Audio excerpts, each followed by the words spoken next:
Bayangkan, kamu memulai balapan dengan penuh percaya diri, menyalip lawan satu persatu, dan merasa motor di bawah kendali. Tapi tiba-tiba, hanya dalam 15 lap, semuanya runtuh. Kecepatan hilang, grip ban lenyap, dan seolah-olah kamu jatuh ke dalam lubang tak berdasar. Itulah yang dialami Pedro Acosta di MotoGP Jepang 2025. Dari kandidat podium, ia terjerumus ke posisi ke-17. Namun yang lebih mengejutkan, masalah ini bukan hanya miliknya seorang. Semua pembalap KTM merasakan hal yang sama. Lalu, pertanyaannya, apa sebenarnya yang sedang terjadi dengan KTM? Dan apakah Mandalika bisa menjadi panggung kebangkitan, atau justru jebakan berikutnya? Acosta menggambarkan balapan di Motegi dengan kalimat sederhana namun mengerikan, seperti masuk ke dalam lubang yang tak bisa saya keluar lagi. Pertanyaannya, apakah benar penyebabnya hanya ban?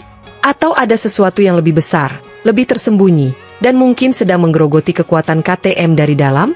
Acosta menegaskan, sistem pengereman masih bekerja normal. Artinya, bukan motor yang sepenuhnya gagal. Justru ban yang tiba-tiba kehilangan grip menjadi titik tanya. Padahal, menurut data, ban Michelin biasanya bisa bertahan lebih lama. Apakah ini sekadar nasib buruk?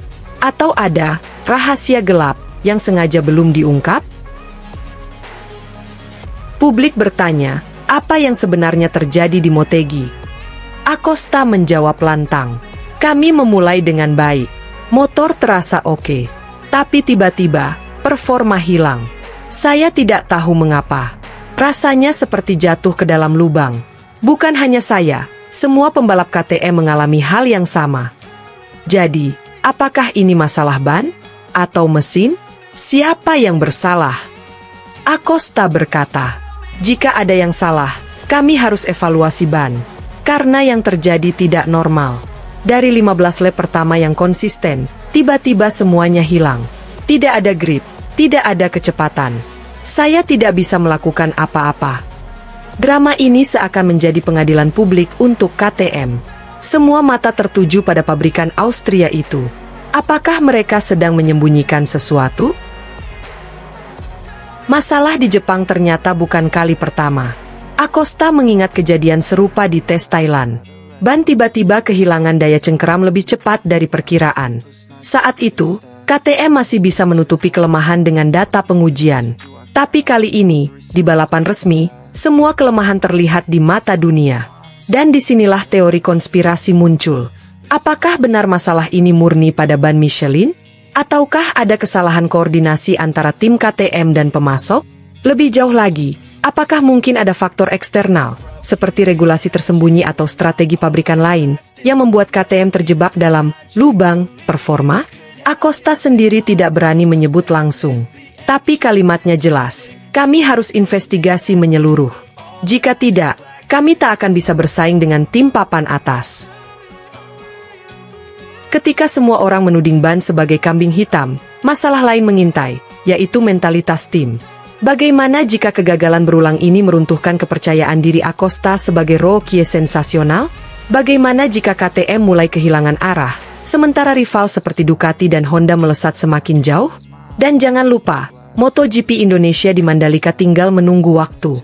KTM butuh jawaban cepat. Namun, apa jadinya jika jawaban itu tak ditemukan tepat waktu?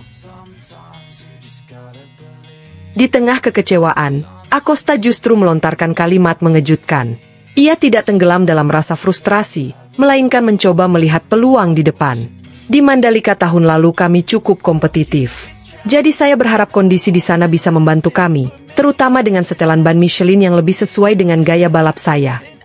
Alih-alih patah semangat, Acosta justru menyalakan api optimisme. Mandalika bukan hanya seri berikutnya, ini bisa menjadi kesempatan emas untuk membalikkan keadaan. Namun, optimisme ini menyimpan jebakan. Karena jika KTM kembali gagal di Mandalika, konsekuensinya jauh lebih besar. Pertama, moral tim bisa runtuh. Kedua, reputasi KTM sebagai pabrikan yang digadang-gadang bisa menantang Ducati akan hancur. Dan ketiga, masa depan Acosta sendiri bisa dipertaruhkan. Apakah ia akan tetap setia pada proyek KTM? Atau mulai melirik pabrikan lain yang menawarkan motor lebih kompetitif? Untuk saat ini, Acosta memilih bersabar. Ia menjadikan Motegi sebagai pelajaran. Balapan buruk bukan akhir dari segalanya. Justru dari kegagalan inilah kedewasaan lahir.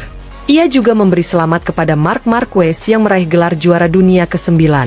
Baginya, Marquez adalah inspirasi, seorang pejuang yang bangkit dari cedera, kritik, dan badai keraguan, namun tetap konsisten hingga akhirnya berdiri di puncak dunia. Acosta tahu, jalan menuju kejayaan bukan jalan mulus. Ada lubang, ada tikungan tajam, ada jebakan. Tapi ia percaya, bersama KTM, solusi akan ditemukan. MotoGP Jepang 2025 mungkin menjadi akhir pekan terburuk Pedro Acosta sejauh ini. Dari harapan podium, ia terjerumus ke posisi 17. Namun, kisah ini belum selesai. Karena dalam dunia MotoGP, satu kegagalan bisa menjadi awal dari kebangkitan besar. Mandalika menanti, sebuah lintasan panas, penuh risiko, namun juga penuh peluang. Pertanyaannya sekarang, apakah Pedro Acosta dan KTM akan keluar dari lubang misterius itu? Atau justru semakin tenggelam? Satu hal pasti, drama ini baru saja dimulai. Infinite vastness of all that is blackness.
I know of sadness, the anxious and panic, the